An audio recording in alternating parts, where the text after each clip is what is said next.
Hello, I'm going to talk to you about the latest information, exactly what's going on now. And in fact, I've written a very long letter to my family, and it includes the latest information from an international perspective. So who am I and why do I know anything about this?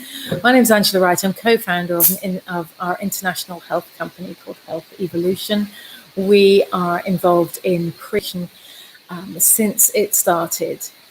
And there is a lot of misinformation about how to protect yourself in terms of personal security, what one should be doing for the community, and in terms of your immunity and immune system supplements. So I wrote this letter for our family. We have a group on Facebook, and I felt because we get so many questions and so many requests for information, that's why I thought I would jump online here on YouTube on our channel and run through exactly what you need to know about. So I'm going to refer to some notes because I don't want to miss anything for you.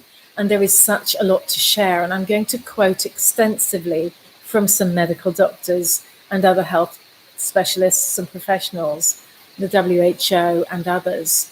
Now, if you watch this, you may think I'm overreacting. Frankly, I don't care. What I do care about is public safety. That means your safety. And as I said, I've been monitoring this since the beginning. And I'm going to share with you, first of all, some very, very important new information from a trusted Australian. I'm actually going to read it to you because she's put it very succinctly. And I think everybody needs to know this. I've already shared this with some people privately, but I want to run through with you exactly what the situation is. And this applies to Australia and also the world. Now, our company is a US company, so we're very focused on the United States, but we do supply people all around the world, doctors, health professionals, and regular customers. So what has got me so alarmed that I feel I need to take to this channel to make this knowledge available to you? So Dr. April Armstrong says this, and in particular, there are point numbers 3, 4, and 5 about children and grandchildren that I really think everybody should know. Point number 3, and I'll just highlight these first, right? So top level takeaway. If it's TLDR, if it's too long, didn't read or didn't listen, just get these 3 points. Number 1, the first of them is her point number 3, and I will go through them all in order. Go and visit your parents and grandparents once, but then don't go again because we need to self-quarantine and self-isolate. We might need to stay away for 6 months. Now, obviously, if you have very aged parents, if they need care, you might need to be that carer. They might need to live with you, or you might need to live with them. Please don't come and go. And in capital letters, Dr. Armstrong says, do not take children to see grandparents even now.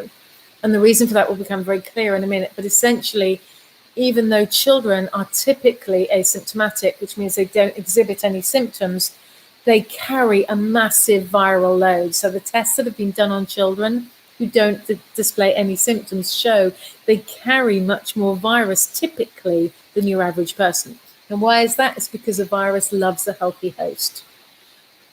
So help elderly people prepare to stay at home and not leave, and to have no visitors other than essential medical visits.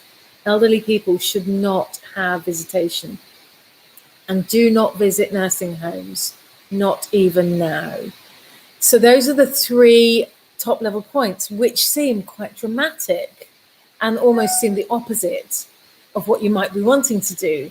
But I want to share with you why this is important. I want you to listen to this whole message before you decide to write a comment or something. So please don't comment or share this with some opinion of yours, unless you have something validated and precise to say, because we all have busy lives and nobody should be sharing any information or any opinions now unless you are actually reading medical journals, unless you are absolutely up to date and correctly informed. There is far too much misinformation.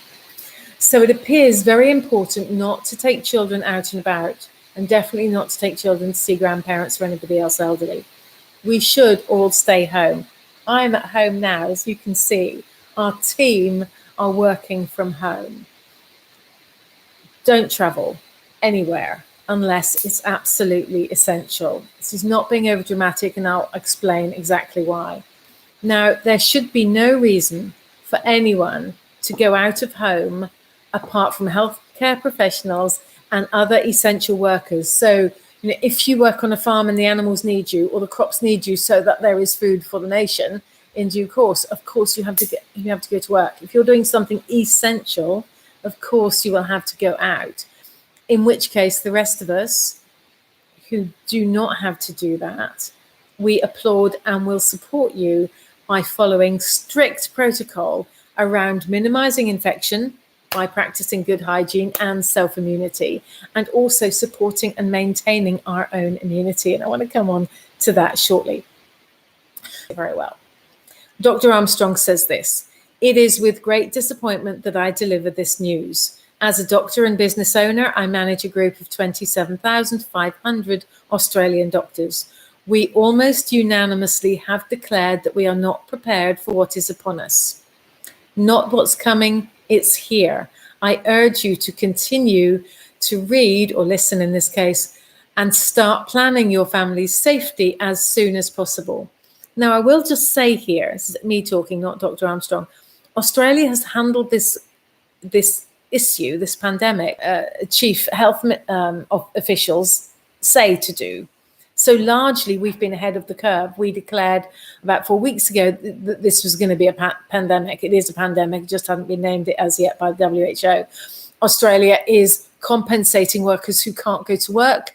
It's looking after businesses rather than laying off staff. It's helping to redirect them into paid training. It's organising drive-through clinics. In a lot of ways, we've been ahead of the curve, but we've made some mistakes as well. And we'll talk about those in a minute. So it just shows that even if you do a lot right, we all really need to play our part in doing everything right now. So this is now me quoting Dr. April Armstrong again. She goes on to say, "Firstly, I know that you know this is not just the flu. It kills 30 times the number of people it infects. Flu is 0.1% and it's 3% for COVID-19. Now, if you look at the WHO official status update dashboard, it's 3.7% globally as an average. And of course, that fluctuates wildly, depending on countries and ages and so on. But this is not just killing people who would have died anyway. I'll come on to that, because that is an absolute misunderstanding. Yes, some older people are much more susceptible. Yes, thank goodness, babies, children, very young people tend to have a much stronger immunity and be asymptomatic, be not having symptoms. But that doesn't mean that it's only for very, very, very old people. Far from it. She goes on to say, "I also know that you have been watching it unfold around the world, and we have seen Iranian and Italian health systems collapse under the weight of the virus. Now, since you wrote this yesterday, we've seen Spain also having the same problems, completely shutting its borders, completely overwhelmed, out of hospital beds." Dr. April goes on to say, "What does collapse mean of over 65s? Now imagine that. If you're over 65, you don't get treatment in Italy." Now here's something I've never admitted before, because I've always said my age is staying at 29, but actually I'm 58. So I'm not far off that 65 years. So it's not very old, folks. Also, Dr. April goes on, ICU beds, intensive care unit beds, are needed for 30 and 40.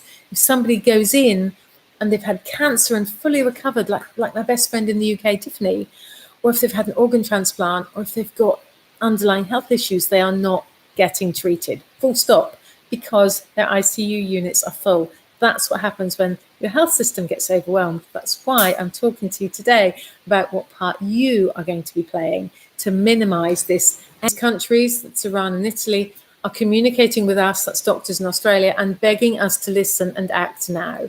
Tomorrow is too late. Even today might be too late. We cannot stop the spread of disease. We all know that eventually we have to come out of quarantine and we will have a reemergence of disease. This is why people in Beijing and other large cities still have a strict quarantine. In Shenzhen, factory workers who have been in quarantine for 8 weeks, out of them, the office workers were released last week to test to see if their release triggered a spike in numbers in test facilities to do the testing. That goes for the US, Australia, the UK, even super developed countries. Dr. April Armstrong, we are running out of PPE, that's personal protective equipment, and testing agents. This spells disaster for Australia. We've already got community transmission and thousands of overseas visitors walking the streets. Large studies conducted show that an asymptomatic carrier, somebody with no visible symptoms, has a higher viral load than a sick person. A healthy host is a perfect host for a virus. CT scan, they still have bilateral pneumonia and very high viral load throat swabs. Our health system and the people in it are, which means our figures are 5 days old. Projecting on the other countries, we are right on track to actually have over 1,000 cases right now if all the testing was up to date. We also have all the people that these people have contact with who will have it by the time the test results come in, potentially spreading the infection themselves. They will even still shake hands. And there is more. The F1 had a confirmed positive case of COVID-19 on Thursday morning. Now here she's talking about the huge F1 Formula One event in Melbourne, Australia. That's Thursday a few days ago. The government did not step in until us doctors posted, tweeted, and Instagrammed over 100,000 posts in a single day, getting the teams to see the gravity of the situation. The government did not call off the Formula One. F1 did, because the teams would not race except for 3 teams. And there is more. The travel ban on Italy was 8 days later than compared to South Korea and Iran. Why? Because of the Formula One race in Melbourne. Despite Italy being in crisis and going into lockdown, we let people into Australia from Europe who were infected before they arrived. They walked the streets of Melbourne, ate in our restaurants, and many are still there spreading the disease. The time has gone to implement social numbers, and then you will see what is really happening, and you will see it develop over the next 7 days. Then you will see less infected people being reported, as we can't test people because we would have run out of testing reagent. So what can you do? 1, teach your family and friends to wash hands correctly. 25 minutes of rubbing, yes, with alcohol as well. Dr. April Armstrong says it hands people. You pick up a bar of soap, you turn on the tap, you lather the soap on your hands under the tap and you switch off the tap. You then lather your hands completely, rubbing vigorously everywhere, your nails, your rings if you're wearing them, your watch, or then you can say happy birthday to you, world. So sing the happy birthday song twice and not rushing it, just properly, while you're rubbing your hands, and then you can turn the tap on again and rinse them thoroughly. That is how you wash your hands. And I'm only saying this because I'm still seeing people not washing their hands properly, if at all. Now, the stats are 60% of men never used to wash their hands after going to a bathroom, and 30% of women didn't, even after going to a public bathroom. This is ridiculous. So we all need to wash our hands properly. Even if you haven't washed your hands properly since you were a child and supervised and your mum was doing it for you, we need to do it now. It's a simple, simple thing, 25 seconds at a time. Number 2, some immediate family that you're living with. Number 3, this is the point I raised earlier, these next 3 points.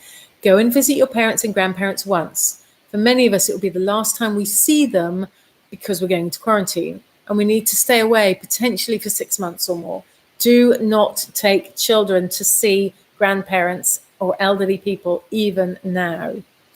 Help the elderly prepare to stay at home and not leave. No visitors. Do not visit nursing homes, not even now. Number 6, do not panic buy. Buy your groceries plus a week or 2. The shops will have plenty, but if you take way more than you need, then people will panic and buy too much, and that leaves people with none. On Monday and Tuesday, Keep your children at home. I'm talking to you now on Sunday from Australia. When you're really seeing this, it's probably Sunday. Monday and Tuesday minimum, stay home. Keep your family at home, all ages, unless it's mission critical, unless you're a health worker, unless you have animals dependent on you, unless you have to go to work, in which case stay 5 feet, 1.5 meters away from people, et cetera, et cetera. Adopt good hygiene, but otherwise stay home. Dr. April Armstrong goes on to say, and I'll quote, "This is not a drill out of their wits. Many of us are not going to be able to go home to our families as we could take it home with us. We will have to spend months away from them. It is likely we will all get sick, as this is what happened in other places. Some of us will die. Even if we're 30, we're at much higher risk of dying due to the massive exposure. Not make us have to choose young over old.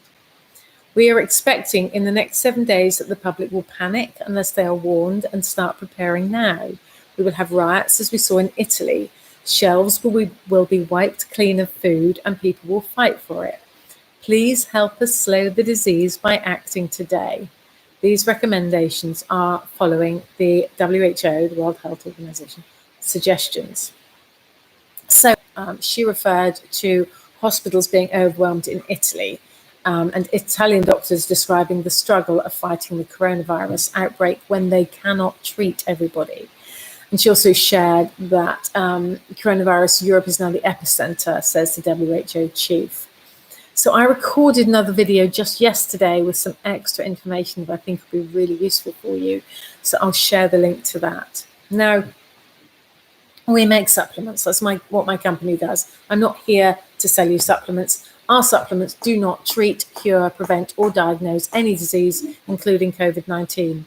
In fact, no dietary supplements treat, cure, prevent, or diagnose any disease. It is illegal for any dietary supplement manufacturer or seller to claim that. What we can do, though, is enable you to have your stress hormone, your cortisol hormone lowered. That's exactly what our products do. So if you want to know more, I'll put the link underneath. Our company's called Health Evolution. We've been in business for 6 years, and our products are clinically proven in a number of areas, including cortisol management. So why is that important? Because you want to be able to keep your stress hormone, your cortisol levels low. If your cortisol levels are too high, and most people's are, because we tend to live in a stressful world nowadays, and that could well be a large part of the reason why the older you are, the lower your immunity, because when your cortisol levels are high, your stress hormone is high, essentially what it's doing is this: your cortisol is telling your body, be hypervigilant, be ready to run. There is an imminent threat. And so when that happens, the body says, okay, if I'm going to be hypervigilant with enhanced minimum, so you're not going to be digesting your food as well as you could be, your body says, forget about immunity. Doesn't matter if you're immune to something in the future. You need to be ready to run right now, because we perceive an immediate threat. That's what cortisol is for, to help you deal with an immediate threat, not a longer term threat, longer term being later today or tomorrow or the future. So your immunity systems are going into maintenance mode, with the exception of your heart and your blood, which is ready to go. You tend to breathe more shallowly and jerkily, and you tend not to sleep very well because your body is in this hypervigilant mode. You also tend not to think straight, literally, because you can only focus on what you perceive as the immediate threat, which is why your mind might be racing. You might be jumping from one thought to another, because your body and brain are trying to be hypervigilant for you. So that's what cortisol does. And the problem is, the WHO identified years ago that they said stress is the epidemic of the 21st century, because we have so many stress triggers coming at us all the time. Now, our bodies are designed to cope with a hard stressor and then get over it. So, for example, the classic example is the gazelle being chased by the lion. The lion, by adrenaline, and it runs for its life, massive exertion, lots of other hormones flooding out the cortisol. And then if it survives, if it makes it and gets away, it then has a deep, deep, deep sleep, a restorative sleep, and the body resets. Now, as humans, typically that doesn't happen with us. We just get a stressor. We don't have a massive run away from it. We have another stressor piling on top and another. And it might be the news, or you might be worried about this situation, or it might be financial concerns, or family issues, or work, or business, or whatever it is, or one of the 5,000 adverts a day that typically we're bombarded with, most of which are saying, oh, you need to do this, you're not good enough, you're not pretty enough, or tall enough, or short enough, or thin enough, or fat enough, or healthy enough, or drive a nice enough car, or have a good enough carpet, or whatever the hell it is. Go into hypervigilance mode and into maintenance mode for everything else. And hence you get, IBS and digestive issues and all the rest of it. Not you, but a lot of that state, that constant state of readiness and hyper alertness. So fatigue sets in.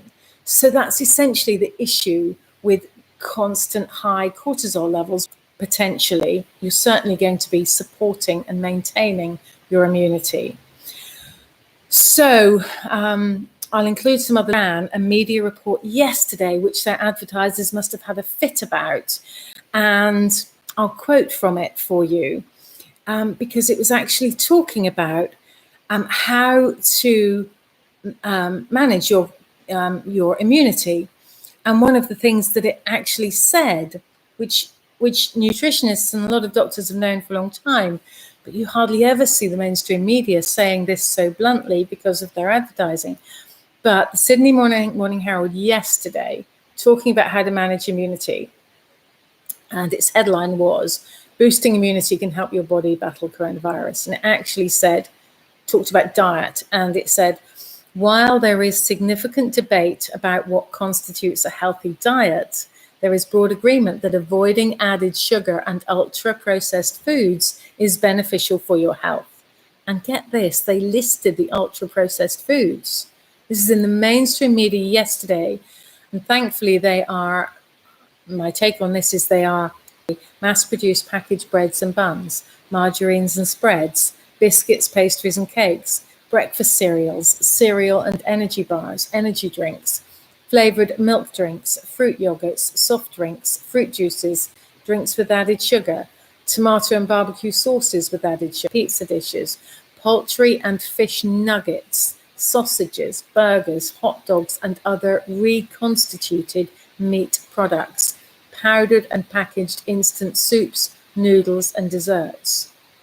And the Sydney Morning Herald went on to say, and I'm quoting here, simply removing these foods from your diet and replacing them with real food, such as meat, fish, eggs, dairy, non-starchy vegetables such as broccoli, green beans, cauliflower, etc., fruits and healthy fats such as nuts and avocado will lead to both an improvement in overall health and immune function.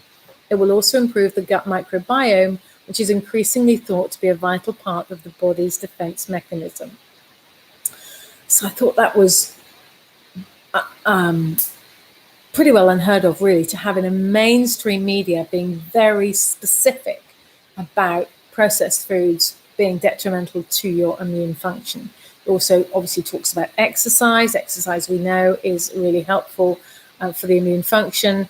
Talks about getting enough sleep, the quality of your sleep, deep restorative sleep, and also talks about stress. And about stress, it says, as I was saying earlier, I quote here, when we are in a stressful situation, real or leading to reduced inflammatory response to disease-causing organisms, such as viruses.